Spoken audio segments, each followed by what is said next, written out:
Yo, it's your boy Lord Kai coming through, and today we'll be doing what if Naruto had kurapika's powers. Now let's jump into some background info. Here, the Kurdos will exist in the world of Naruto, being related to the Uchiha, and I mean directly related, as they're, cousins or something. With the Kurta Kekkei Genkai being the Dojutsu, aka the Scarlet Eyes, obviously, and very few members of the Kurta clan would get it. And I truly mean that it was very rare. In fact, the only one who will possess it is Naruto. Here, of course, and of course, others had it back, but as time went on, it became more ancient, and Naruto would be the only one of this generation to have it. Since the Kurta and Uchiha are so similar and related, they are put in the same compound, as they would share it and just expand Uchiha compound, as it is now the home of the Uchiha and the Kurta. Here, Minato will be a Kurta, however, he never unlocked the Scarlet Eyes, and I won't be covering the Nine Tails attack because not much changes there. And with that being said and done, let's get started. We see a young child with blonde hair and brown eyes, much like his father, and standing vertically across from that blonde-haired boy was a child with black hair and black eyes, with the blonde-haired boy being Naruto, of course, and the other boy being Sasuke. Begin. We will hear the old man bark at the two boys, telling them to begin their spar, as they were on the sparring deck, and just for clarification, they are at age 5 right now. Sasuke would rush at Naruto, punching at him, but Naruto flips over, and Naruto would then deliver a kick to Sasuke's back, but Sasuke would turn around and grab it in time, throwing Naruto back. However, Naruto flips and lands, sliding back on his feet, as he then dashes to Sasuke, smoke dusting up as Sasuke can't see. Naruto is then behind him, delivering a punch to his back, sending him flying. The spar would continue until sundown, and the winner would be eventually Naruto by a hair. You see, the head of the Kurta was actually turning the two boys, and since the Uchiha compound expanded with the help of the Kurtas, they've made many things to train and help children become shinobi. For instance, the sparring deck I mentioned earlier. "I won this one, Sasuke," Naruto would say, helping his cousin up. "Next time I win for sure," Sasuke would say, and only Naruto would reply with, "I look forward to it." Naruto and Sasuke were very close, and even though they were cousins, they considered each other brothers at this point, with Naruto reminding Sasuke of Itachi, and Naruto taking on Kurapika's personality. And while Naruto was leaving, walking to his home from the spar, even in his own home, he got looks and glares from the people of his own clan. But besides that, they had lived a pretty peaceful life until that fateful day.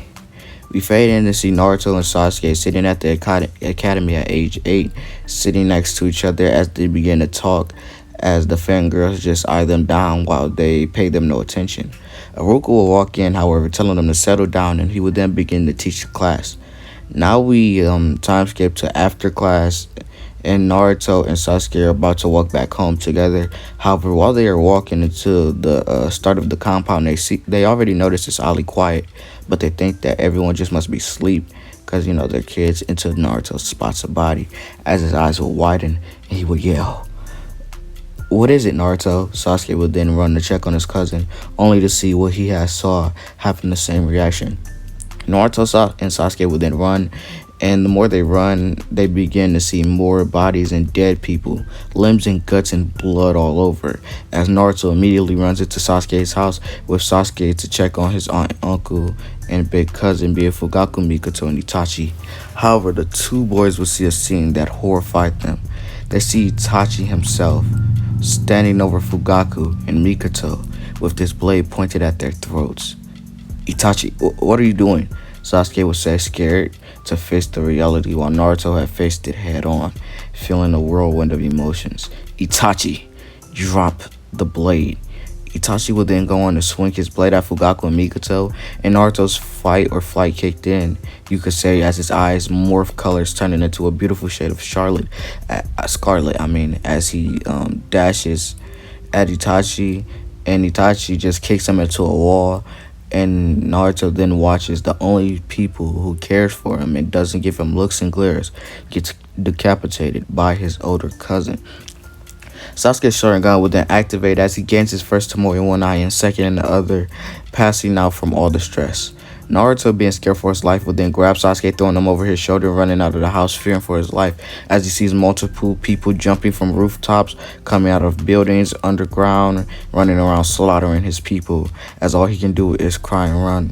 As Itachi catches up to him, "Don't worry, little cousin. I wouldn't dirty up my hands with you or him. You're both far too weak to kill." As he would then dash off, leaving with the rest of the founding members of the Akatsuki, while leaving Naruto to break down. Because, well, that was the deal, that the Akatsuki would not harm his little brother or cousin. Now, let me give a bit of backstory on why the Akatsuki joined in on the massacre. They simply saw the Kurapika and Uchiha together as too much of an ace in the hole for the leaf. Also, let's say that they don't know that Naruto is the Nine-Tails Jin, and Itachi made sure they wouldn't find out. With Naruto, he is breaking down until eventually he passes out a well just from all the mental exhaustion. Hours later, after Naruto being passed out along with Sasuke, and Anbu had appeared on the scene with the body flicker. Now, this Anbu had silver gray hair with the Anbu fox mask, as he would then pick up the tube, making a single hand sign, body flickering once again, but arriving at the Hokage's office, as he ordered, the Hokage ordered. Now, after Naruto and Sasuke wakes up, Hiruzen explains what their living situation is, as Naruto and Sasuke will live together in a pretty decent sized apartment. And y'all better not comment on such stuff. But back to the what if. Naruto and Sasuke had swore revenge for their entire clan, with Sasuke wanting to go for Itachi mainly, but Naruto wants the whole group dead. However, Naruto is more chill about his depression than Sasuke, as he acts just like Kurapika about it. Now we time skip about 70 years, and we fade in to see a 12-year-old Naruto and Sasuke. Sasuke having much longer hair as its shoulder length, and now being much more powerful than in canon, and you'll see what I'm talking about soon. Naruto would have cut his hair in a specific way where it's just not, pointing out in every direction, and it's more down like Kurapika's, as well as having complete mastery over Nen and the abilities he has with it, while training with Kakashi, because Kakashi had trained the two boys for a while under Hiruzen's orders, because he saw that their potential is just crazy. As they're in the apartment, Naruto in his room will wake up yawning. He would then yell to Sasuke to wake up and it's time to graduate the academy. "Fine, I'll be right there." The two boys would then get ready and walk to the academy. They would then arrive and sit down with the fangirls, doing what fangirls do, as Naruto looks out the window. "I can't believe Itachi of all people, and why our clan. I can't wait until I see the Akatsuki, because when I do, they'll beg for mercy," as Naruto's eyes flicker in between his usual brown and scarlet. "Naruto," Iruka would then say, as he'd been saying Naruto's name for a while now. "Oh, sorry, I was just lost in my thoughts, Iruka-sensei." Iruka would then say, "It's your turn to do the clone jutsu." "Alright," Naruto would then walk up, doing it easily. Don't get me wrong, Naruto had Nen, but he could also use chakra. He just barely uses it. Next up, Sasuke, who passes with ease as well, and everyone who passed the canon passes here. Iruka would then go on to announce the teams, which will also stay the same besides Team 7. And Team 7 for the most part stays the same. However, as you might have guessed, I'll be removing Sakura. However, as you might not have guessed, I'll be adding Tenten, who has somewhat potential as a character, and she wouldn't be so bad if not lack of screen time and Kishimoto not knowing how to write female characters. Now let's continue. Iruka would then leave, telling those who passed farewell and wait for their joining instructors to get here and take them. Naruto and Sasuke are happy to be on the same team. They're basically brothers at this point, and they don't know how they feel about Tenten, but figure it can't be too bad since, she's not that, she's chill.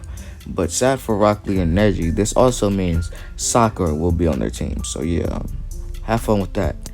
Now we fade in to see everyone has already left besides Team 7 waiting for Kakashi. And while they're waiting in the room, Tenten thinks might as well start conversation since the two boys were very quiet. Sasuke wasn't really the talking type, and neither was Naruto, but He wouldn't turn the person away if they tried to speak to him. Tenten says, "So what exactly are your specialties?" Naruto would turn to look at her, making her a little nervous. However, Naruto would then just activate his scarlet eyes and then let his chains show. Tenten would then be surprised. Were those there the whole time? Is he that good at hiding weapons?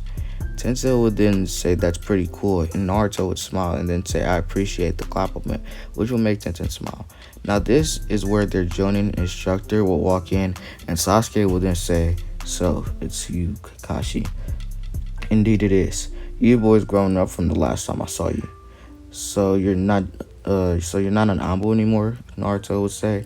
Kakashi then says that he gave it up to teach them all. Now, here they wouldn't do introductions because Kakashi already knew the two boys well, and Tenten had already talked with them. So here they don't come back the next day and do the build test and just starts today. "Follow me," Kakashi would say, leading up to the training ground. And after they arrive at the training ground, Kakashi then takes out a pair of bells.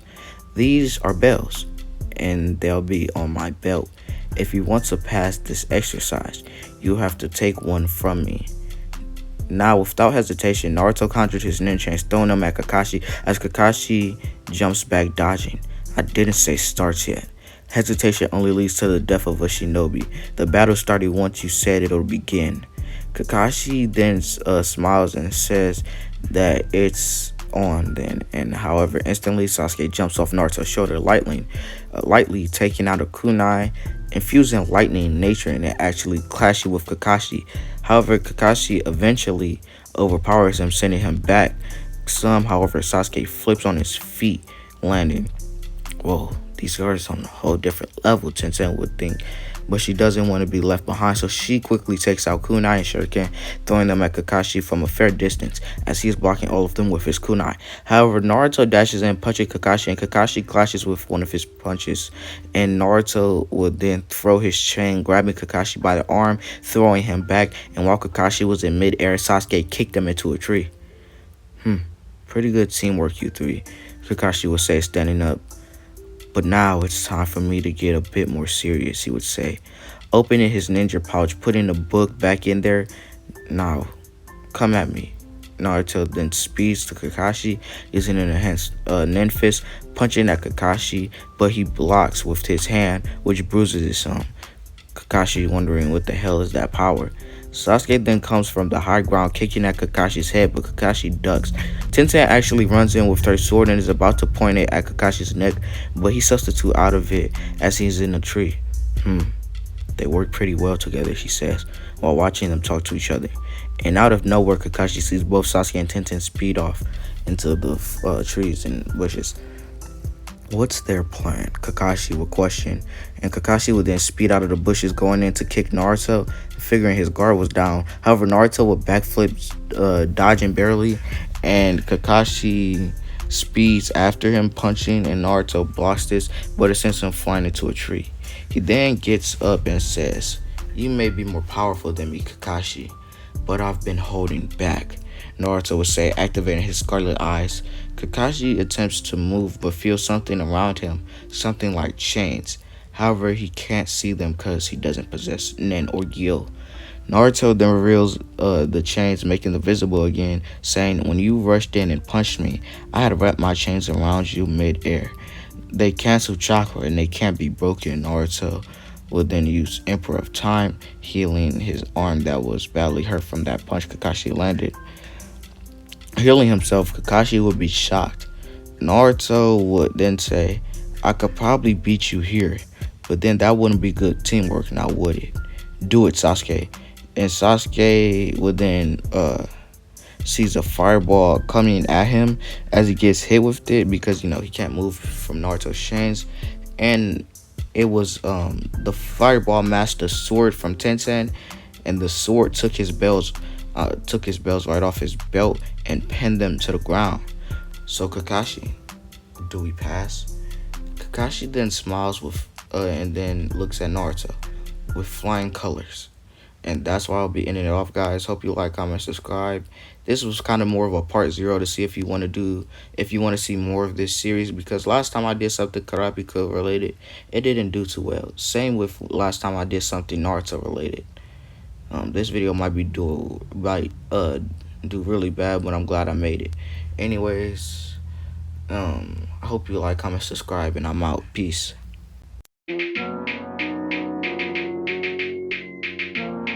It's simple, really. I'm just better than you. Yeah, just do what I